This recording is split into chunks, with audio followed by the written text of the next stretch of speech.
This empire wasn't just built on a salty flair. It was built on heavy financial stakes. If you want to venture out of this video, please like, subscribe, comment, and share.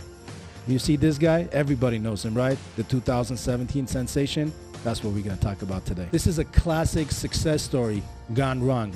And I'm going to tell you why. Humble guy coming from humble beginnings from Erzurum, Turkey, actually former Armenia, right? This guy didn't even graduate high school. He came from a poor family. At age 13, he started working at a butcher shop. He was an apprentice who tried to learn everything from purchasing meat to cutting meat and making sure he knew every single cut of a steak. He traveled to Argentina and to US to learn more. Who does that? Of all the things in the world, this guy's learning how to cut meat. Well, let me tell you why. In 2010, he opened up his very first restaurant in Istanbul, Turkey, called Nusr Ed. It was very successful. You go back to 2017, right? He went from one restaurant to 30 restaurants all over the world. Abu Dhabi, Dubai, Miami, New York, London, Beverly Hills. This guy became an overnight sensation. You know what he did? This is all he did. He sprinkled salt on a piece of meat that called the Ottoman steak. And then, all of a sudden, this guy garnished tens and tens of millions of views, hundreds and thousands of likes, making his restaurant to be world famous, including himself. He became the brand, not the meat. He became a global icon of luxury. People couldn't wait to have pieces of steaks in their mouth by this guy. I don't know why would people do that, but well, people loved it, especially women. And then he it all up. What happened in 2022? The World Cup happened. And guess who won? Argentina. And he is one of the biggest fans of Argentina. And those people with all the fame in the world that wined and dined on his restaurant, he thought that they're his best friends, that he can walk onto the pitch and say hello, grab the World Cup, you know, something that these people dreamed of, worked for their entire lives. This guy comes and grabs it in the middle and makes people take pictures with him. They don't even want to take pictures. He just makes them, hey, make sure you look there. You look at the camera. Why?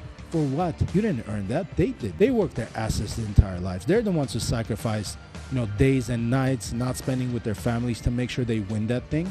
Not you. You go sprinkle, you know, salt on your steaks. That's what you should do. Now the company's worth $500 million.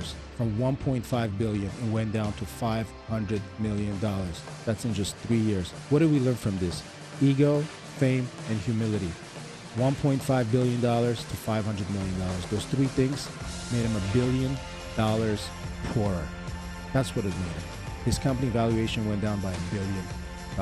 Your currency in your life and business is what? Your reputation. His reputation has been declining from right down the His currency is at all-time lowest. He's not an internet sensation anymore. You want to test the man's humility? Give him everything in the world, and then we'll see what happens. And that's exactly what happened to him. His humility couldn't hold on because he had everything in the world.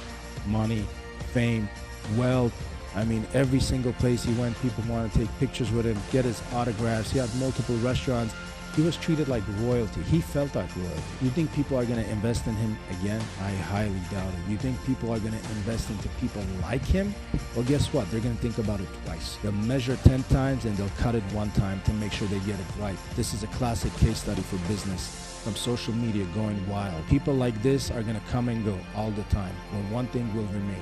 Your humility. That's what's going to remain. Salt Bay rose from nothing, but somewhere along the way, he believed in his own myth. And that sprinkle of salt became a sprinkle of his arrogance. Is this the natural outcome of internet fame? Is this what it's all about? For you to sprinkle your arrogance? Is this what people are waiting for?